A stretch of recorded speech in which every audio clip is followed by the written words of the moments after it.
Let's get things started with the first pitch of the evening. Hello, everyone. My name is Jeremy Epps. I'm the co-founder of Rotor, which is a company at the next frontier of logistics, and it's your opportunity to invest in this frontier. With the rise in e-commerce paired with the rise in issues with traditional logistics methods, Rotor poises itself to provide economies across the world with a cheaper, faster, and eco-friendly method of transporting goods through the use of an ultra-lift cargo drone named Palindrome MX that can lift 300 pounds of cargo for 250 miles, allowing us to handle up to 10% of the B2B less than truckload deliveries in the US, which equates to roughly $4.5 billion. We've already proved the basic concept of ultra-lift cargo drones by building Palindrome RX, which can lift 100 pounds of cargo for 5 miles. Our next goal is to develop a subscale model of Palindrome MX, and lastly, the full-scale drone, which will service a $45 billion market, of which we believe we can capture $225 million of within the first 10 years.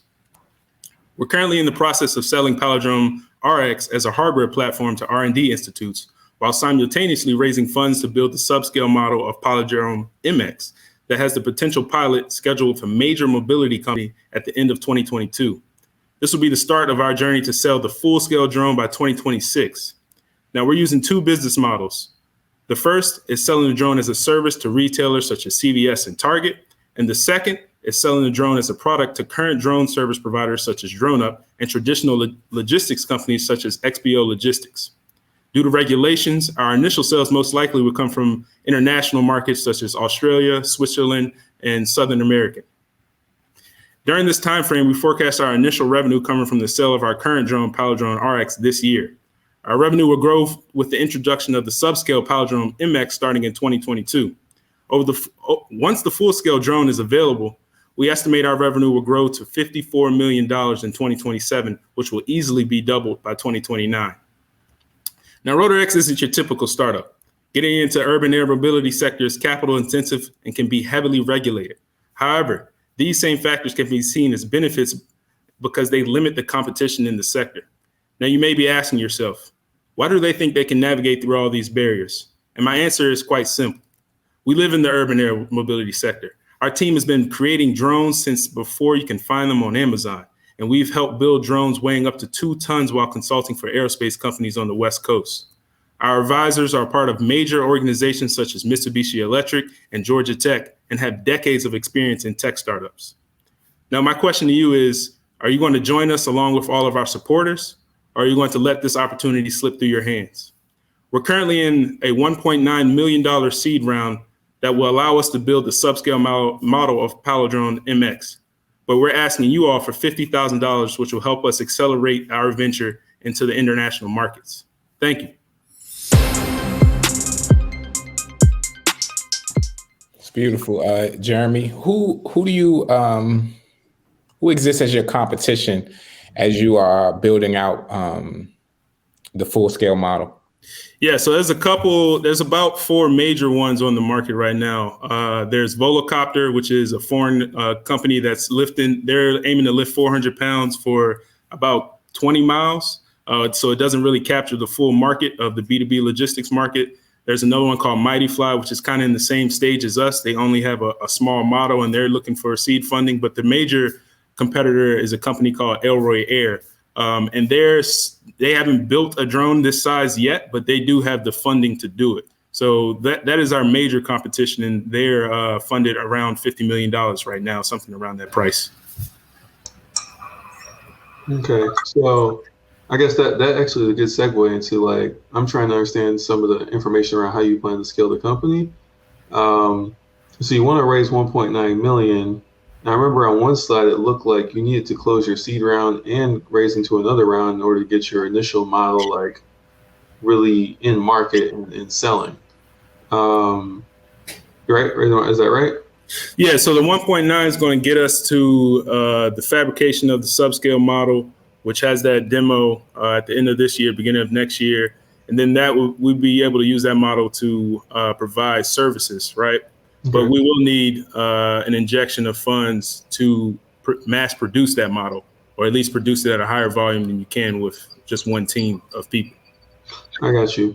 So the milestone you plan to achieve with this capital is simply having something saleable, or something Yeah, that's not mass exactly. produced but saleable. Yeah, something that is more tailored towards the market, because the current model we have, the range is just not enough. So we're looking to build something with a much more range and is actually usable to the market. Correct.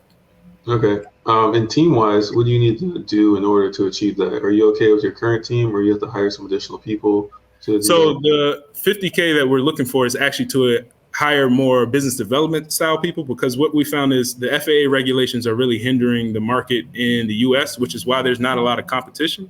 But internationally, a lot of these heavy lift drones are actually operating in Canada, Switzerland, and like I said, Australia, and sometime in a little in South America. So we're looking for people with connections into those markets who have already sold drones. Maybe they're smaller drones. We're actually talking to one guy right now who sold smaller drones to international markets, and hiring him onto the team so he can use his connections to help us grow the business internationally. Okay.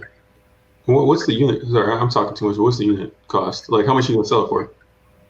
So the vehicle itself, the full scale one, is around, I want to say 1.2 to 1.3 million. But the reason that we have those two business models is because we know outright these current drone service providers probably don't want to put that upfront cost without knowing that there's a good need for it in the market, which is why we want to move first with providing it as a service. So right now we do have a price point for how many dollars per pound per mile in profit we can make, and that's around 0.003. And that equates, I know that doesn't mean much to you, but that equates in a year to around $150,000 to $675,000 of profit. And that depends on how many trips you take with the vehicle, how many empty trips you have, and what's the cargo that you actually transporting, the weight and the distance. So there's a lot of variables at play that change the profit margins.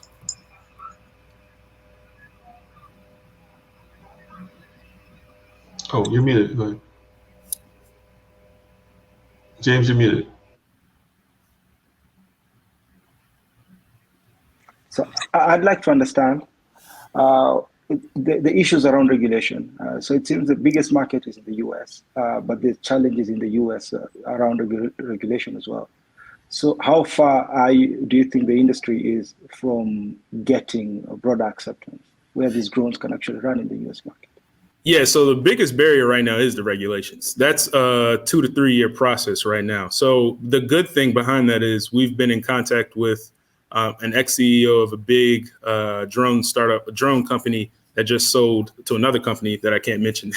And he knows the one guy who has gone through all of these regulations with one specific drone for another large company that he's going to connect us with to understand that landscape. But even with that understanding, we know the US is not going to be our first target market. It's just the regulations in other countries are a lot more relaxed, such as Switzerland is one of the most relaxed countries when it comes to innovation in terms of drones. So that we're looking into Switzerland. Canada has drones flying of this size now. So we're looking into Canada, and we actually are talking to a company in Brazil right now to see, and we've gotten familiar with those regulations. So that's another country that we're looking into as well.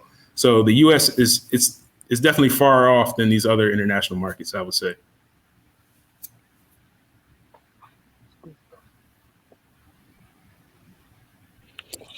Thank you so much, man. Appreciate it. Really appreciate y'all feedback. Thank you.